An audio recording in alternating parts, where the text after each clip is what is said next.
माँ वैष्णो देवी के दर्शन मैंने पहले भी किए हैं, पर इस बार जो फैसिलिटीज़, जो क्राउड मैनेजमेंट और जो एक्सपीरियंस मिला, ऑनेस्टली बिल्कुल अलग था। और शिव खोरी भाई, उसके बारे में जितना बोलूँ कम है। अगर आप कटरा जाने का प्लान कर रहे हैं तो ये व्लॉग एंड तक ज़रूर देखना। तो जर्नी स्टार्ट होती है न्यू दिल्ली रेलवे स्टेशन से। हमने ली श्री शक्ति एक्सप्रेस, जो इंटरेस्टिंगली पिछले 3 महीने से कैंसिल चल रही थी। लकीली हमारी वाली डेट पे ट्रेन चल गई, वरना यात्रा यहीं प्लेटफॉर्म से स्टार्ट हो जाती। नेक्स्ट डे सुबह अराउंड 5:45 कटरा पहुंच गए। सुबह का टाइम बेस्ट होता है, कम रश, ठंडी हवा और बॉडी फ्रेश होती है ट्रैक के लिए।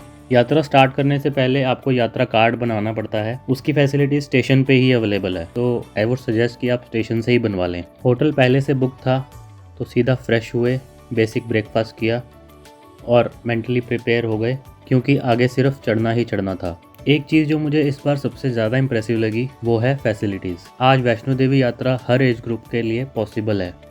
जो लोग वॉक नहीं कर सकते उनके लिए पालकी, pony, battery cars, prams for kids और हेलीकॉप्टर सर्विस भी अवेलेबल है, जिसमें एडवांस बुकिंग चाहिए होती है। हमने सोचा भाई जब पैर ठीक हैं तो पैदल ही चलते हैं। सबसे पहला स्टॉप बाणगंगा। माना जाता है माँ वैष्णो देवी ने यहीं अपना त्रिशूल ज़मीन पर मारा था, जहाँ से ये पानी निकला। यहीं लोग स्नान करते हैं और यात्रा ऑफिशियली शुरू होती है। चरण पादुका एक बहुत ही इम्पोर्टेंट स्पिरिचुअल स्टॉप है। यहीं माँ ने पहली बार पीछे मुड़कर भैरवनाथ को देखा था। टेंपल के अंदर माँ के चरण चिन्ह मौजूद हैं, जो भक्तों के लिए काफ़ी स्पेशल होते हैं।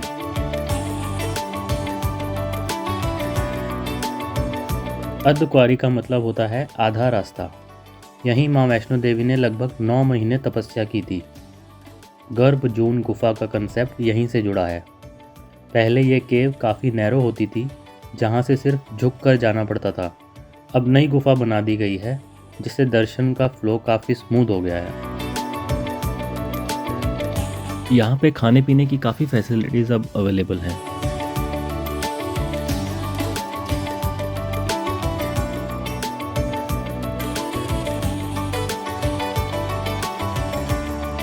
नेक्स्ट हमने स्टार्ट करी चढ़ाई, एंड यहाँ बीच बीच में काफ़ी शॉप्स हैं for snacking and tea breaks.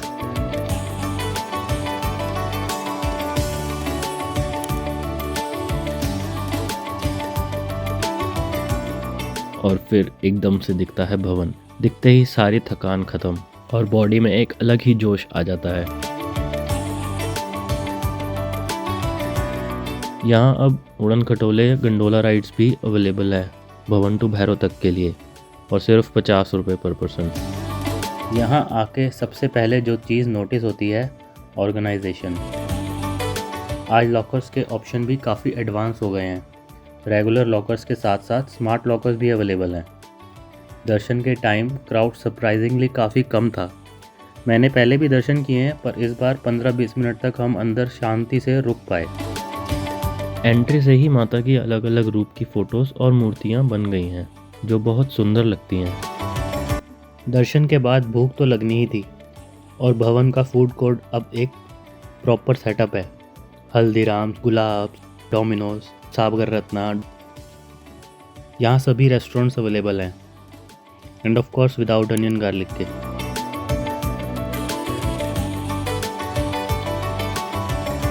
माना जाता है भैरव बाबा के दर्शन के बिना माँ वैष्णो देवी की यात्रा पूरी नहीं होती। टॉप तक पहुँचना थोड़ा एग्जॉस्टिंग होता है, पर व्यू वर्थ इट होता है।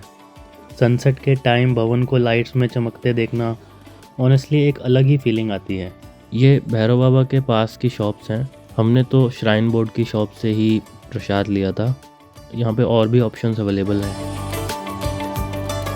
भैरव बाबा का मंदिर भी खाली था, हमने खुले दर्शन किए वहाँ भी। और व्यू तो भाई बस जैसा कभी देखा ही ना हो।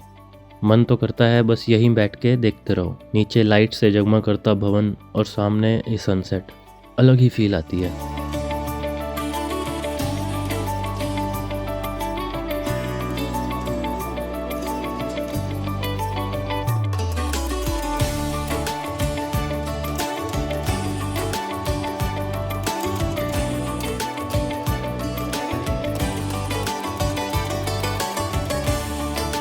सामान वापस लिया, भवन को प्रणाम किया और डिसेंट स्टार्ट किया। बीच में अर्धकुंवारी पर एक छोटा ब्रेक लिया और फिर सीधा बाणगंगा तक। रात को पूरा पाथ इल्यूमिनेटेड होता है, काफ़ी सेफ और कंफर्टेबल।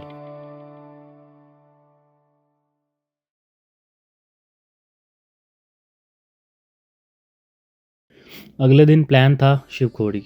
कटरा से अप्रॉक्सीमेटली 2 घंटे का ड्राइव है अगर आप कैब से जा रहे हो तो। शिवखोरी तक का रास्ता इतना सुंदर है कि क्या बताऊं। रास्ते में वादियां और स्टार्टिंग का 1 किलोमीटर तो बस फ्लैट ही है।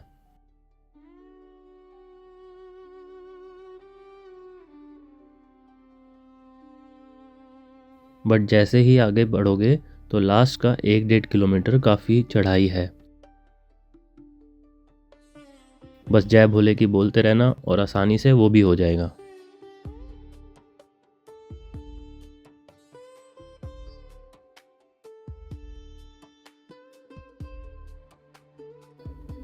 शिवखोड़ी एक नेचुरल लाइमस्टोन केव है, लगभग 200 मीटर लंबी। अंदर एक नेचुरली फॉर्म्ड शिवलिंग है, अराउंड 4 फीट हाई। केव के अंदर जो फॉर्मेशंस हैं, कभी लगता है त्रिशूल है, कभी सांप, कभी डमरू, और ये सब नेचुरली बने हुए हैं, किसी ने कार्व नहीं किया। एक जगह केव इतनी नैरो हो जाती है कि आप लिटरली झुक के स्क्वीज होके निकलते हो, और वहीं से एक्सपीरियंस और स्पिरिचुअल हो जाता है। शिवखोड़ी गुफा में जो शिवलिंग है, वहाँ पंडित जी ने बताया कि वो सिर्फ शिवलिंग ही नहीं, शिव और शक्ति का एक ही रूप है। जितने भी शिवलिंग केव में बने हैं, उन सब के ऊपर गंगा जल अपने आप ही नेचुरली ड्रॉप बाय ड्रॉप शिवलिंग के ऊपर चढ़ाया जा रहा है। अंदर फ़ोन्स ले जाना अलाउड नहीं थे, नहीं तो मैं दिखाता। बाहर से ये लाइन वगैरह लगती है यहाँ पे, तब जाके नंबर आता है। हमें फॉर्चुनेटली यहाँ पे भी कम भीड़ मिली।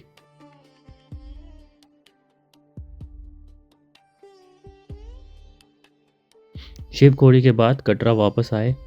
यहाँ भी अब बहुत ऑप्शंस हैं खाने पीने के और स्नैक्स वगैरह के, जैसे चाइनीज़ कार्ट्स हैं, काफ़ी सारी वैन्स हैं।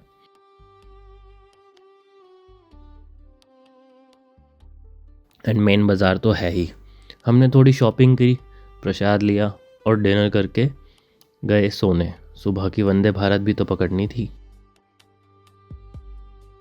नेक्स्ट मॉर्निंग वंदे भारत से दिल्ली वापस ट्रेन का एक्सपीरियंस काफ़ी कंफर्टेबल था। Clean coaches, decent food, smooth ride. ये थी हमारी कटरा ट्रिप वैष्णो देवी और शिवखोरी के साथ। अगर आप फैमिली के साथ प्लान बना रहे हो या फर्स्ट टाइम आ रहे हो, फैसिलिटीज़ अब काफ़ी अच्छी हो चुकी हैं। व्लॉग पसंद आए तो लाइक, शेयर और कमेंट ज़रूर करना। जय माता दी, जय भोले की।